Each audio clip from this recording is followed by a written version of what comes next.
Yo, what's happening, guys? You guys have tuned into Rules for Rebels, and today we're going to be social distancing, wearing masks, and talking about SEO in the midst of a pandemic. So, first off, let me get this fucking ridiculous mask off. And I have to rant a little bit about the Rona before we get started with this. What the fuck is up with everybody wearing masks in their car? When I'm driving around or when I'm going for runs and I see people driving around, I see people masked up and wearing gloves in their own car, like by themselves. You cannot give yourself the coronavirus. I get maybe some of these people are Uber drivers and they just keep it on the whole time, but really don't understand all the people wearing masks in their car. And no lie, I swear probably been at least 5 or 6 instances when somebody has either almost hit me with their car while I'm jogging, or that somebody has sideswiped me, tried to turn into my lane, or almost hit me with their car when I was driving. And without fail, every time I've looked over to be like, what the fuck? Every single time someone's got a mask over their face, obstructing their vision. There's been a couple instances of people who've actually passed out driving because they're wearing a mask. Same thing with people who are out, like, going for a run, walking on the street wearing masks. It's insane to me. When you wear a mask, you actually restrict your breathing, which isn't good for you, isn't healthy for you. It also stresses your body, which raises your cortisol levels, which cortisol is the stress hormone, and that also lowers your immune system. I'm all for a little bit of kind of common sense and a little bit of precaution maybe, but don't go overboard with these masks. Which brings me to my next point, which is SEO in the midst of a pandemic. We had a May Google update. I think it was probably about a week ago at this point. And this is one of the Google core updates, right? So this update is just kind of it's a major update, but it's one of the updates that they do once, twice, maybe 3 times a year. With some of the earlier updates, they used to have crazy names like Jelly Bean or whatever else. And a lot of the updates from years ago used to target a specific thing. So, we're targeting people who buy links, or we're targeting people who keyword stuff. And I would say probably for the last year and a half, most of the updates are just kind of more major core updates where Google says, like, look, you're not being penalized. There's nothing you can do to necessarily fix this. It's just we're kind of changing the algorithm, we're shuffling around sites, and it kind of is what it is. So when they say there's nothing you can do to change it, it doesn't mean that you can't improve your site's SEO. It just means that that there's not necessarily like one specific thing that you're doing wrong. In this most recent update, they've kind of given some best practices in terms of things that you can do to give yourself the best chance of ranking. They talked about like grammar and punctuation. Is your site unique? Are you just spitting other people's articles? Are you just rewriting other people's articles? Or does your content actually provide some value? Is it actually unique content? So that's kind of a couple of things that we're seeing in some of these more recent updates, but this is just kind of a broad core algorithm update. It's not necessarily targeting a specific thing. I wanted to talk a little bit about SEO in relation to this, and then once I actually park and stop, we can kind of actually go through this article or this guide a little bit. For anybody who's completely new to SEO, SEO stands for Search Engine Optimization, and it basically all these different factors that go into SEO kind of determine who winds up on the first page of Google. And platforms also have SEO. If any of you guys are eBay sellers, Amazon sellers, Etsy sellers, Merch by Amazon sellers, you got a YouTube channel, all these platforms have their own SEO. So with YouTube, your title matters a lot. The words that are towards the beginning of your title, really across all platforms, this is kind of similar. You want to get keywords early on in the title. So whether it's a YouTube title, an eBay title, you want to put those important keywords that are most searched at the beginning. In the case of YouTube, your description, you kind of want like a mini blog post as your description. You want as few links in there as possible, unless they're links on YouTube that are going to keep people on YouTube. In the case of YouTube, we also have the tags as well. Tags are also incredibly important. And each platform is going to be a little bit different. But in this case of SEO, we're talking about Google SEO, ranking on Google. So when it comes to SEO, there's kind of 2 types of SEOs, right? We have like technical SEOs, And these are people who really know like the technical aspects, are really into keyword research, site structure, how your site is laid out, user experience. And any other type of SEOs we have are more content writers, right? They know about keyword research, they're writers, they create content, they know the structure of a blog post or a pillar post or a product description. And most people kind of fall into one of these camps. You're either a more technical guy or you're more kind of the writer. For those of you guys out there who are not SEOs, if you own an e-commerce website, if you have a blog, if you have any type of site, you don't necessarily need to be an SEO master who knows the ins and outs of SEO like the back of your hand, but I do think it's important for everybody to at least have some grasp on SEO, on best practices, on what Google is looking for, on how you should structure pages, and a little bit of knowledge on keyword research. Having a little bit of knowledge in SEO can go a very, very long way. So I think it's important for everybody to kind of get a grasp of SEO. And SEO, I realize that it's very overwhelming, right? It's constantly changing. There's a ton of information out there. SEO varies whether you're on YouTube, whether you have an e-commerce site, whether you have a blog, whether you have an authority site, an affiliate site. The strategy you take and what Google's looking for varies greatly. SEO is a lot of science, but it's also it's kind of an art and a science. And it can be very overwhelming. So I notice a lot of people just kind of totally check out and they're like, I'm never going to be great at SEO. I just don't have the time to invest, or it doesn't really interest me that much.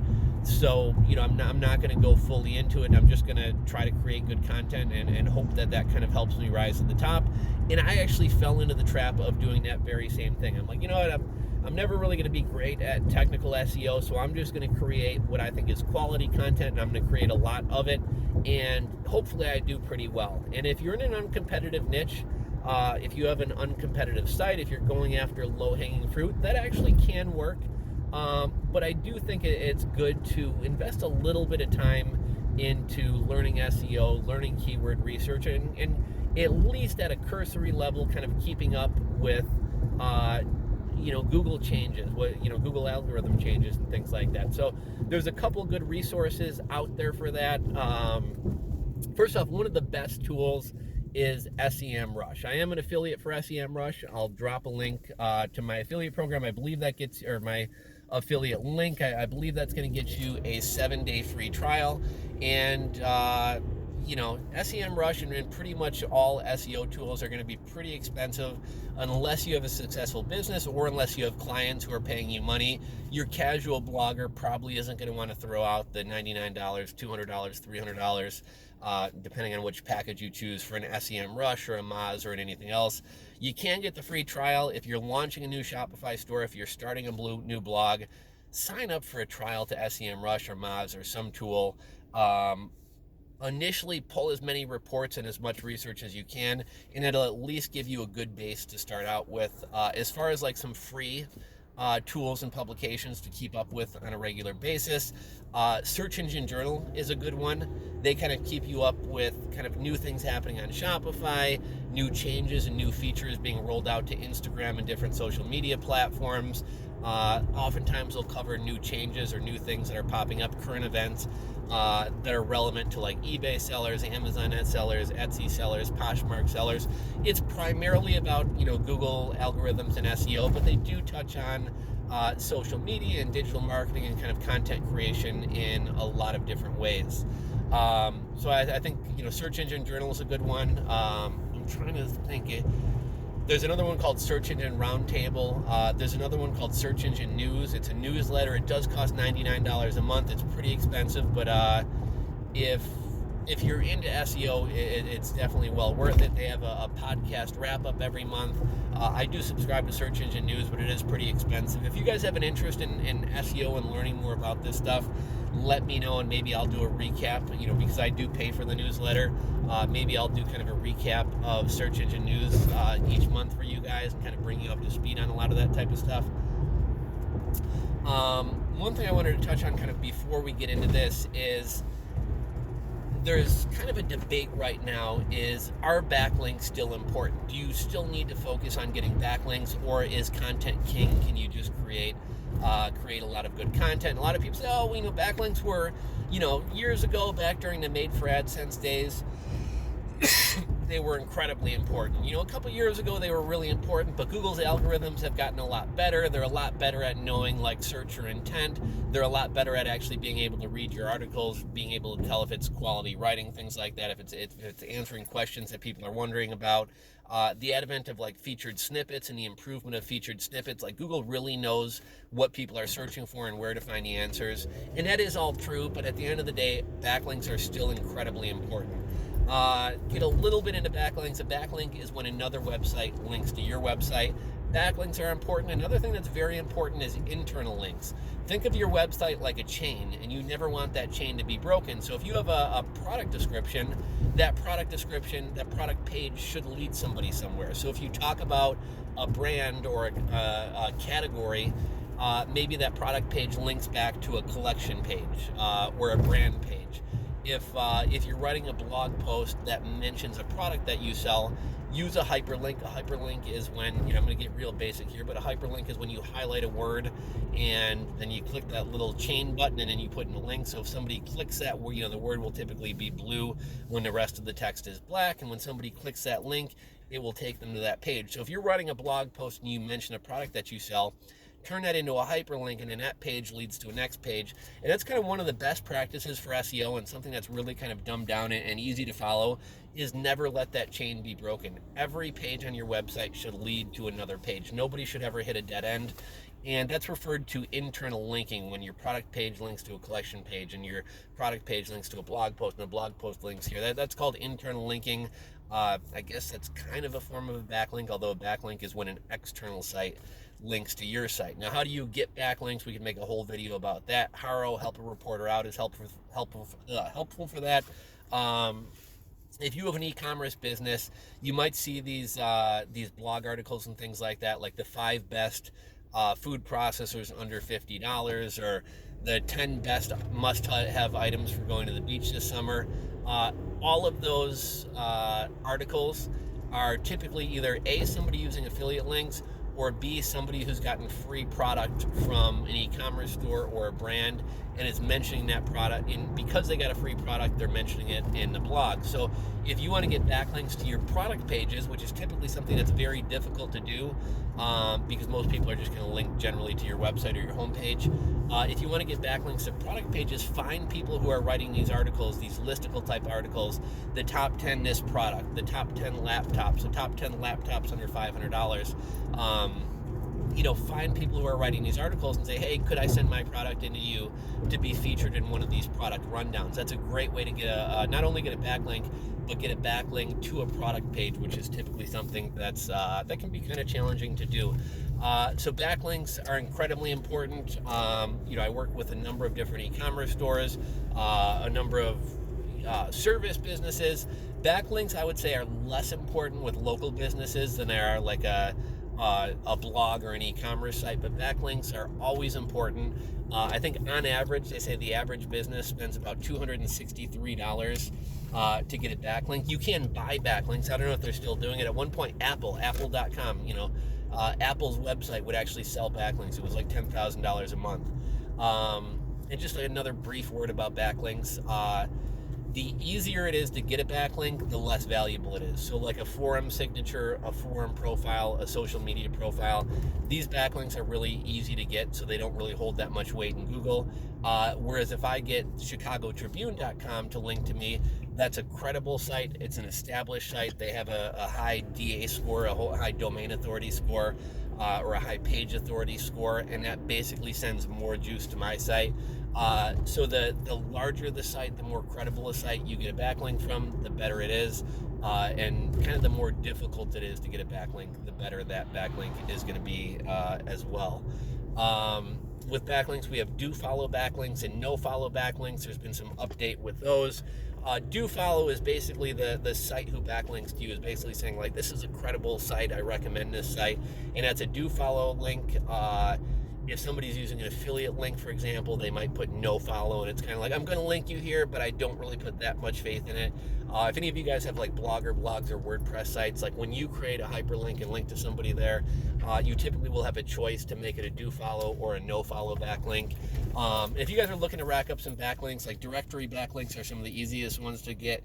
What you can do is you can actually Google search for like easy do follow backlinks to get, and you'll probably find a list of like 50 or 100 directory sites where you can get backlinks. So that's a little bit. Let me get into SEO during a pandemic. This article comes from Search Engine Journal. Let's see. Some in the SEO community have noticed linked related patterns in sites that have lost rankings. Is there anything to it? And we're just going to kind of run through here pretty quick. So we're already 15 minutes and we've already covered quite a bit. But basically, one of the triggers that somebody seems to have found is you're constantly gaining backlinks and you're constantly losing backlinks, right? Like, how would you lose a backlink? If chicagotribune.com links to me and then that article they wind up deleting the article, Chicago Tribune winds up ceasing to exist, whatever happens, if their page goes down, that means the link that went to my site went down, so I just lost a backlink there. You're also constantly gaining backlinks. If you have an e-commerce website and people are submitting, a 4th of July sale that you have to a coupon website, you're getting a backlink through that. Coupon backlinks are kind of low quality, but they actually seem to be pretty effective.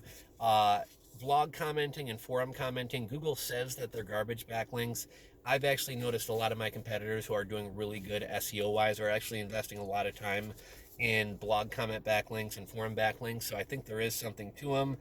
Let's see, we've collected anonymous data on 250,000 websites and 310 million pages using SEMrush audit tool to determine the most common on-site technical and SEO issues. Sites with a high rate of link acquisition were the winners in the local search space. So, that actually kind of goes contrary to what I said, whereas I guess not contrary, but I said backlinks are less important to a local business. Like, I think Google My Business and reviews are one of the best things you can do for a local business, as well as frequently updating posts. But they're saying local businesses who acquire a lot of backlinks in a short period of time, that gives them a big boost. Coyle also noted that thin pages that were supported by off-page factors like links were also suffering, as if those links were no longer helping. So thin content, let's talk a little bit. So pillar content is like a really long, all-encompassing article. Everything that you need to know about being an Amazon FBA seller, and it literally goes through every aspect of it. It's like a full guide. It's 6 pages long. That would be not thin content. Thin content would just be like a very sparsely done short article. And no matter how many backlinks you have going to a piece of thin content, it's not really going to benefit you that much. It's good to be aware of the change. Google no follow hint changed March. Something to keep in mind is that March 1st, 2020 is the date Google was supposed to begin using no follow as a hint for crawling and indexing purposes. Google was already using no follow as a hint for ranking purposes, according to Google's official announcement in September 2019. A further change was set to happen in 2020. Now we're 2 months past that date when a change in crawling and indexing has happened. Is there a connection? Google has not yet confirmed a connection. Link acquisition rates and update losers. Let's see. Okay, so they talk about negative link velocity. So you're constantly gaining backlinks, you're constantly losing backlinks. Ideally, these should at least balance out. In a good scenario, you're gaining more links than you're losing. Sites that are losing more links than they're gaining are getting hurt in terms of SEO. A negative link velocity trend is a situation when a site is actually shedding links, where links are being dropped off. Every site loses links. But if a site is relevant, they're also acquiring links. An active and popular site will naturally acquire more links than they lose. So I think it's always important to be working on acquiring more backlinks. And if you guys get good at acquiring backlinks, there are tons of people in high demand who that's all they do is get backlinks for companies. I have a couple friends and acquaintances who pay me a flat amount of money if I acquire them a backlink. And then also you can kind of hire yourself out. So people can pay you $500 a month, $1,000 a month to just constantly be trying to get them backlinks. That can actually be pretty lucrative. So they talk more about link velocity, pandemic disruption to search trends. The question of why nobody is linking to a site is more complicated. Okay.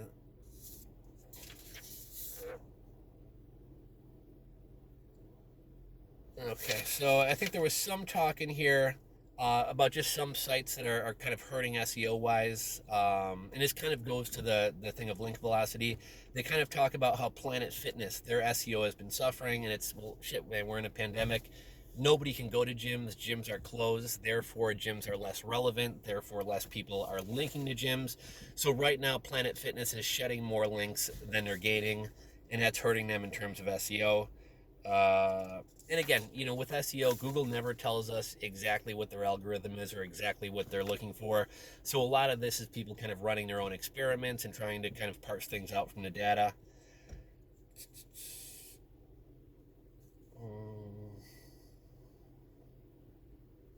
Kind of talk about like machine learning and things like that.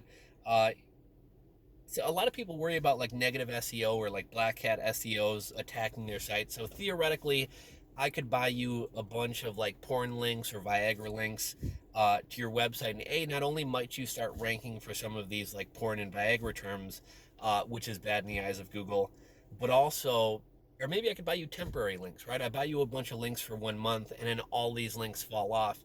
Google is pretty hip to stuff like that. It's kind of hard to do like a negative SEO attack on somebody just in terms of like buying cheap Fiverr links. So here it's basically just saying that that's not really a huge issue. They said it's rare, if never does it happen, that somebody does like a negative SEO attack on you buying links, and that negatively winds up affecting you. You really don't need to disavow links that much anymore. See, takeaways. When diagnosing Google algorithm update ranking problems, it's important not to make assumptions based on correlations that may be visible, particularly when it comes to links. Yeah.